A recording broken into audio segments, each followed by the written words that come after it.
la génération de mon père, c'était une génération qui a vu arriver la science. On leur vendait des produits hyper toxiques, mais qui facilitaient leur quotidien. Ça veut dire qu'ils ne faisaient pas attention à leur santé. Pour eux, ça leur permettait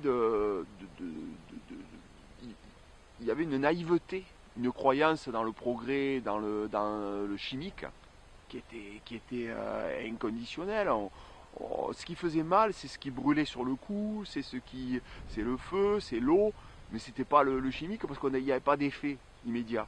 Donc on ne se souciait pas des cancers, on ne se souciait pas des effets secondaires. Ça se faisait de façon naïve. Bon, il se faisait avoir quelque part parce que les produits n'étaient pas tous sains. Mais bon, c'était comme ça. La différence entre cette époque, l'époque où on utilisait le glyphosate, donc le Roundup qui était un produit miracle pour eux, parce que vous passiez du Roundup sur des pentes, ça vous évitait de travailler le sol. C'était un progrès énorme. Un progrès. Et il n'y avait pas. Ils réfléchissaient pas. Aujourd'hui, on sait. C'est comme le réchauffement climatique ou l'influence de l'homme sur la planète, on sait. Donc pareil pour le chimique, on le sait. Donc on est obligé d'avoir une attitude plus responsable. C'est-à-dire on décide, on décide en connaissance de cause. Donc on est obligé à un moment donné de faire un choix, de dire est-ce que je vais continuer à utiliser du chimique parce que je sais que ça va avoir une influence sur l'eau, sur les rivières, sur la faune, sur la flore, sur l'environnement.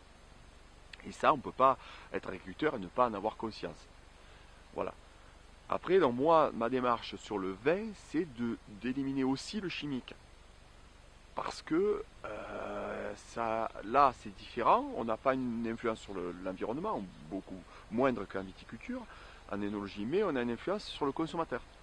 C'est-à-dire sur la santé du consommateur. Parce que si on ajoute telle molécule chimique, elle ne sera pas forcément cancérigène. Bon, les sulfites, ça fait mal à la tête. Voilà, donc on ne fait pas du vin, c'est une boisson de plaisir, c'est comme la pâtisserie, la grande cuisine.